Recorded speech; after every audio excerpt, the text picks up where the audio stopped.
In a single day and a single night, an entire civilization slipped beneath the sea. No survivors. No fleet limping home. Just black water, closing over the greatest empire the old world had ever imagined. For 24 centuries that image has haunted us. Explorers have dragged the floor of every ocean looking for it. Fortunes have been spent. Careers have been ruined. And still, nothing. The city was called Atlantis. And here is the strange part. The man who first wrote it down never meant it as a treasure map.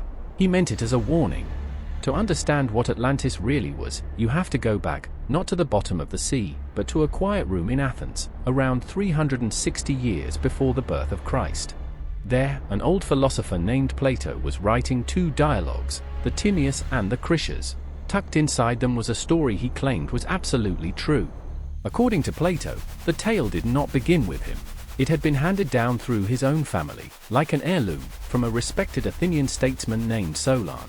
And Solon had not invented it either. He had heard it, Plato says, from the oldest and wisest people the Greek world knew, the priests of Egypt. Solon had traveled to the temple city of Sais, in the Nile Delta. He was proud of Greek history, and he began to boast about his people's ancient past.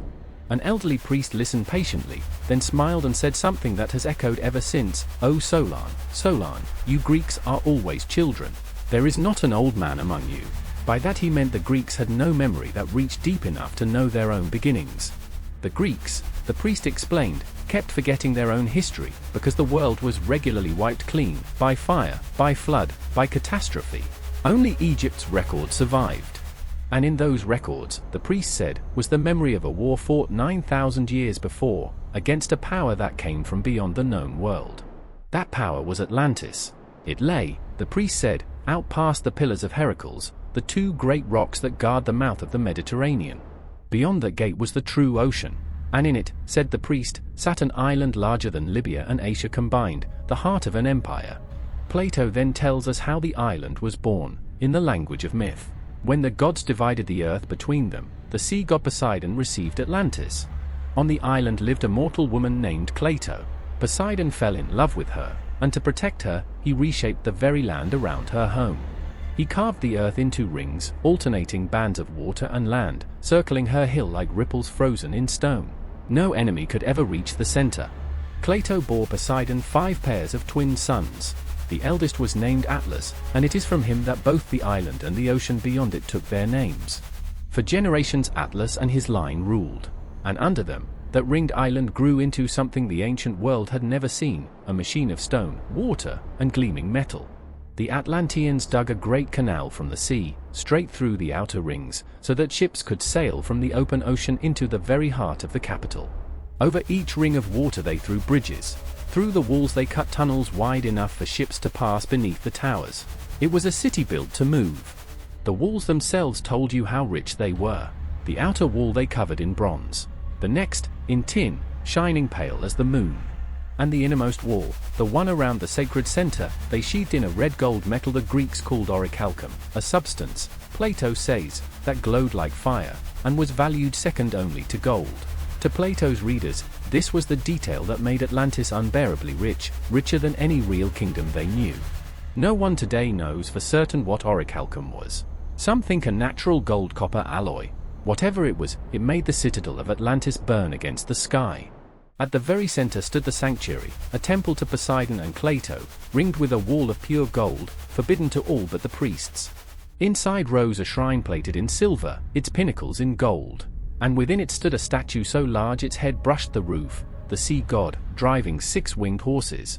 Around the god swam 100 sea nymphs on dolphins, carved in gold. Outside stood golden images of every king and queen who had ever ruled. It was less a temple than a treasury of the divine. Beyond the citadel spread the city, and beyond the city, a vast fertile plain, sheltered from the north wind, cut with a grid of canals that watered 2 harvests a year. Plato lists its dimensions with the flat confidence of a surveyor, as if he were copying from a real register rather than dreaming. The plain could raise an army that staggers the imagination, 10,000 chariots, tens of thousands of soldiers, 1,200 ships waiting in the rings of the harbor. And once every few years, the kings of Atlantis gathered in the temple for a rite that reveals what kind of people Plato imagined them to be. Carrying no weapon, only staves and nooses, they hunted a sacred bull loose in the temple. When they caught it, they sacrificed it over an inscribed pillar, and swore their oaths in its blood. Then, dressed in deep blue robes, they sat in darkness among the embers of the sacrifice and judged one another through the night. This was a people bound by law, by ritual, by the sea god's will. For a long time, Plato says, the Atlanteans were noble. The divine blood of Poseidon ran strong in them. They thought little of gold, and much of virtue. But blood thins. Generation after generation, the god in them faded and the human took over. And the human, Plato warns, is greedy. They grew rich beyond measure, and their wealth made them proud. Wealth became power, and power became appetite. An empire is never satisfied. Atlantis, no longer content with its own ocean, poured through the pillars of Heracles and into the Mediterranean, conquering as it went. It swallowed the coasts of Africa as far as Egypt, and of Europe as far as Italy. City after city fell under the boot of the Ring City Empire, until half the known world paid tribute to the descendants of Atlas. One power, and only one, stood in its path. According to the Egyptian priest, it was ancient Athens, 1,000 years older than the Athens Solon knew.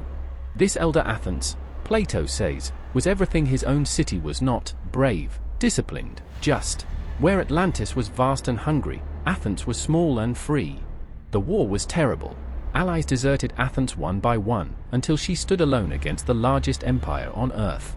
And, alone, she won. Athens broke the power of Atlantis, freed the conquered peoples, and drove the invaders back beyond the pillars. It should have been the end of the story. It was not.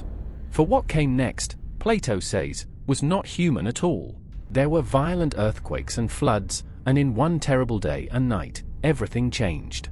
The proud army of Athens was swallowed by the earth in an instant, and Atlantis, the whole ring-shaped island, sank beneath the sea and vanished.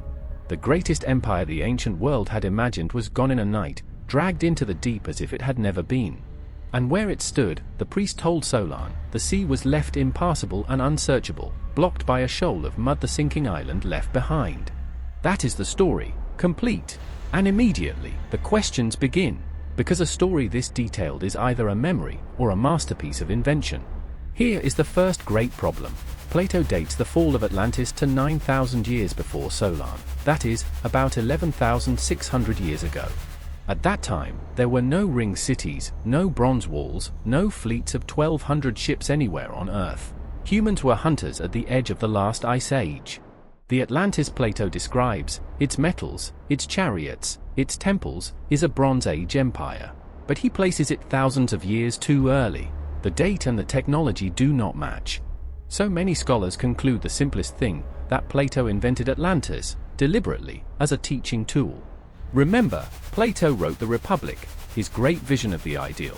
Just state, Atlantis may be its dark mirror, a nation blessed by the gods that destroys itself through pride and greed.